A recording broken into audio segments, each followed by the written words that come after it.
안녕하세요. 연합인포맥스 선임기자 워싱턴이 선재규입니다. 오늘이 2020년 8월 11일 화요일입니다. 오늘은 달러 얘기를 좀 해볼까 합니다.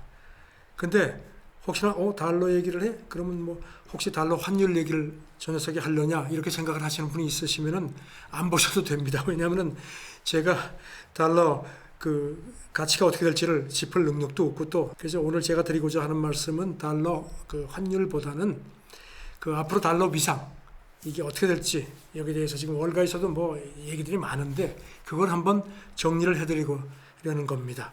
우선 달러가 전 같지 않다는 목소리들이 전에 없이 지금 크게 나오는데요. 골드만삭스, 월가은행 골드만삭스가 지난 7월 말에 보고서를 하나 내놨습니다. 그런데 거기서 달러가 기축통화 위상을 잃을 위기를 맞고 있다 이렇게 지적을 했습니다. 트럼프 행정부가 지금 이제 천문학적으로 이제 코로나 때문에 돈을 푸는데 이게 달러를 타락하게 만들고 있다 이런 표현을 썼고요. 그래서 아시다시피 통화 가치가 하락하고 실질 금리도 지금 지금 역대 최저 수준이기 때문에 최근에 금값이 엄청나게 뛰는 것도 바로 그것 때문이다. 금이 마지막으로 믿을 수 있는 통화다 이런 지적을 하는 겁니다. 그리고 이제 앞으로 또 경제 정상화 이후에도 부채 부담을 줄이려고 중앙은행이 인플레를 용인할 가능성도 있기 때문에 달러 위상이 전 같지 않을 거다 이런 지적입니다. 그런가 하면 지금 월가의 레이 달리오, 아주 유명한 헤지펀드 운영자죠. 이 사람이 아주 족식계라는 평을 받는데, 이 사람도 지난 7월 말에 폭스뉴스하고 대담을 했는데 더 근본적인 문제는 미국 자체에 있다는 진단을 또 덧붙였습니다. 뭔가 하면은 미국이 생산성을 높이는 그런 근본적인 개혁을 하기보다는 계속해서 달러를 찍어내서 적자를 이렇게 메우는, 그게 무한정 갈 수 없다는 겁니다. 그래서 달러의 위상이 흔들릴 수밖에 없다.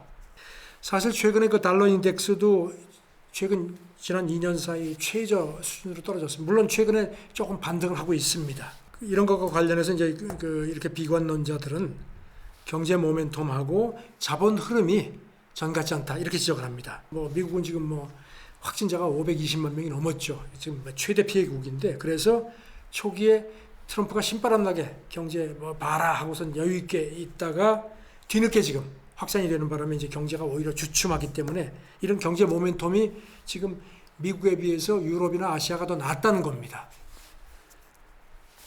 최근에 유로가 달러나 엔에 비해서 모두 강세를 보인 것도, 물론 이제 유럽의 코로나 안정기금이 합의된 것도 있지만, 이런 경제 모멘텀의 변화 때문에 유로가 달러나 엔 아주 전형적인 안전통화인데 거기보다 흐름이 좋다는 것도, 좋은 것도 이런 맥락이 작용을 한다는 겁니다.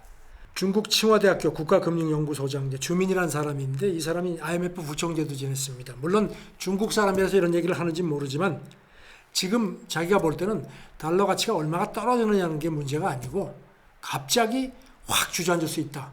2008년 금융위기 때보다 전 세계적으로 더 어떤 기업들이 취약한 상태이기 때문에, 기업들이 엄청난 차입을 해놓은 상태이기 때문에 달러가 신뢰를 잃게 되면은 이게 한꺼번에 그냥 우러러 무너지면서 달러 위상이 확 가라앉을 수 있다 이런 식의 전망도 했습니다. 그리고 또 트럼프가 지금 미중 충돌에서도 사실 선을 넘고 있는 것, 이것도 달러의 신뢰를 추락시킬 수 있는 큰 요소라는 겁니다.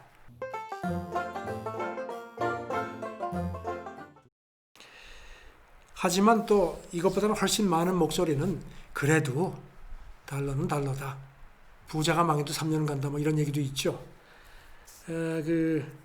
커먼웰스 파이낸셜 네트워크라는 그런 투자 분석 회사의 최고 투자 책임자가 포브스에 기고를 했는데, 이 사람은 달러를 주가 종목에 비유해서 달러는 아마존 같고 위안화는 월마트 같다, 그러니까 싸구려라는 얘기죠.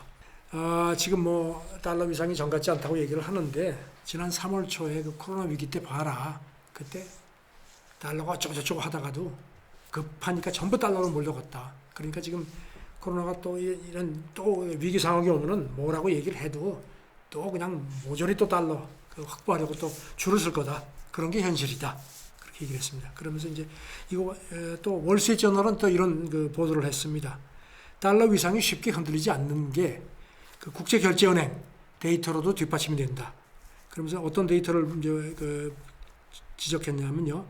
미국계가 아닌 글로벌 은행들이 지난 1분기에 미국 정부하고 연방준비제도에다가 청구한 공공자금 이제 청구를 했는데 그 액수가 한 5,650억 달러, 그러니까 한 674조 원 이상이 돼서 거의 같은 기간 그 전 세계에서 청구된 공공자금 청구액의 절반 이상을 차지했다는 겁니다.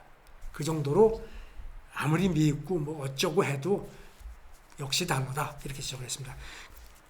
그래서 지금 뭐 중국이 뭐 위안화를 국제화하면서 뭐 달러, 우리도 뭐 시간이 지나면 뭐 달러에 뭐 버금갈 수 있다고 하지만 그거는 까마득한 미래의 얘기다 이런 얘기를 했습니다.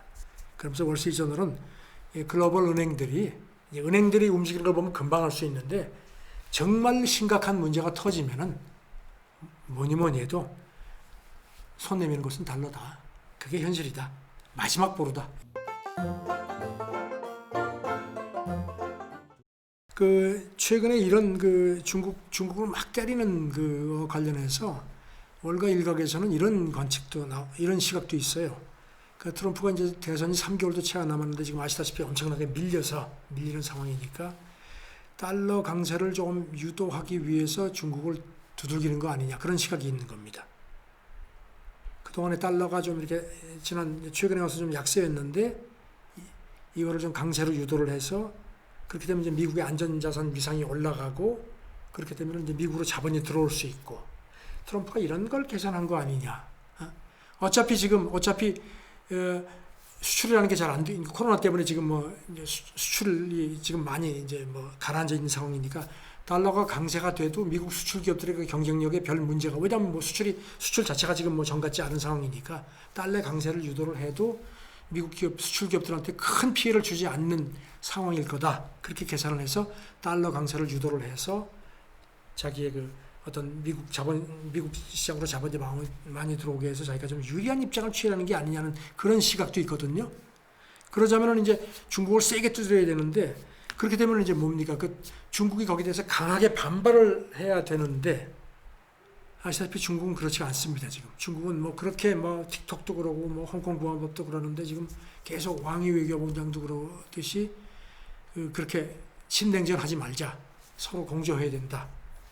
그렇게 지금 발을 슬그머니 빼고 있고요. 중국은 지금 대선 끝날 때까지 기다리겠다는 입장인 거거든요. 그래서 지금 중국이 어떻게 나오느냐에 따라서 트럼프의 위상이 달라지는 그런 상황이 된 그런 묘한 측면도 있습니다.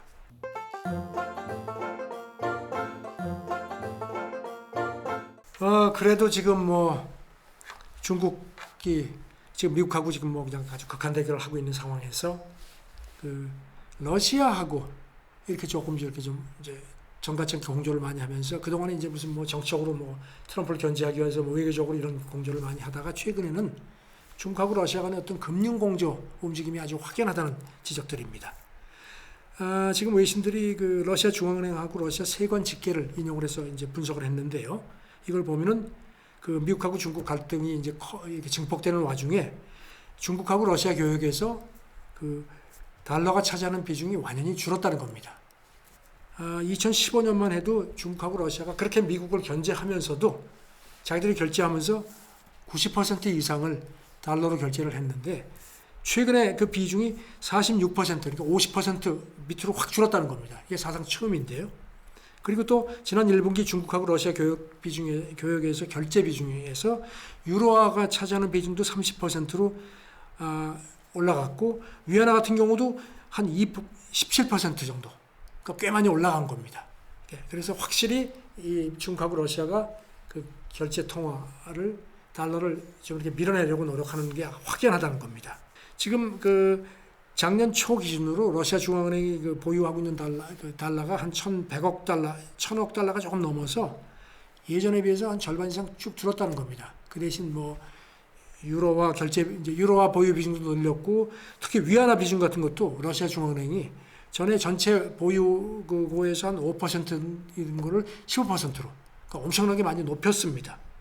그러니까 러시아가 어떻게 보면 이제 중국에 힘을 실어주는 상황이 됐는데 그래서 지금 러시아 과학 아카데미 극동문제연구소장은 지금 이런 중국이 미국하고 이렇게 막 그냥 치받으면서 러시아하고 중국과 관계가 그동안에 뭐 정치 외교 쪽에 이렇게 치중되던 것이 최근에는 금융 쪽으로도 많이 옮겨지면서 금융 동맹으로 갈 수도 있다는 그런 얘기를 하는데 하지만 그건 아직도 요원하다는 얘기들이 많습니다.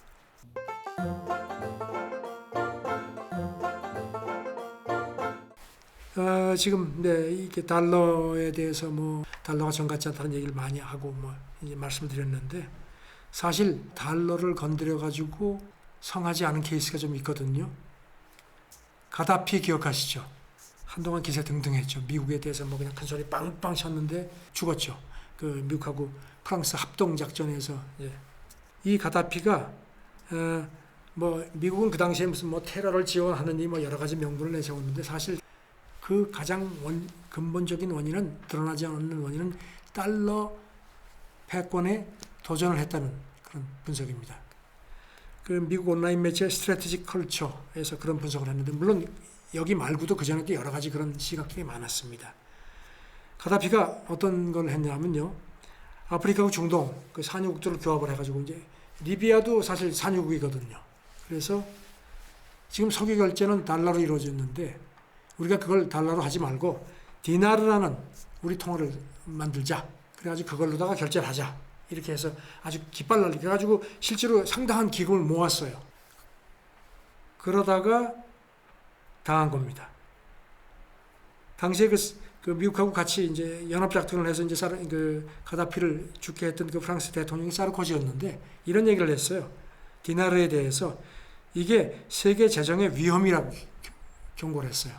그게 어떤 의미인지 아시겠죠? 그리고 이제 최근에 오바마 때도 그랬지만 이제 또 트럼프가 아주 이란을 엄청나게 못 살게 하죠. 이란 핵 어쩌고 저쩌고 하는데 이제 그 미국 이 온라인 매체 스트래티직 컬처는 이렇게 분석을 합니다. 이란을 그렇게 두들기고 뭐 이란이 뭐 중동을 위협하고 뭐 어쩌고 하지만 실제로 이란은 미국을 위협할 만한 그런 무기도 없고 그다음에 뭐 테러 어쩌고 하는데 테러에 직접 연루됐다는 확실한 증거도 지금 트럼프 행정부가 제시한 적이 없다. 근데 계속 저렇게 두들기는 이유는 이란이 원유 거래를 달러를 우회해서 하려고 하기 때문이다. 원유 거래에서 달러를 우회하려고 해서 달러의 영연을 건드린 거란 겁니다. 미국은 아시다시피 적자가 엄청나죠. 근데 그때마다 국채 발행하고 달러 찍어내서 갚으면 돼요. 왜냐하면 그게 기축통화기 때문에. 그런데 이걸 우회한다는 거는 자기들이 그렇게 하는 거를 방해하는 거거든요. 그러니까 그걸 놔둘 수가 없죠. 미국 입장에서. 그게 정설입니다.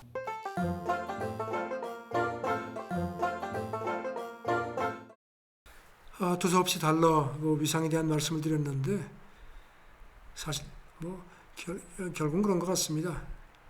전 같지는 않지만 대안이 없습니다. 현재로서는.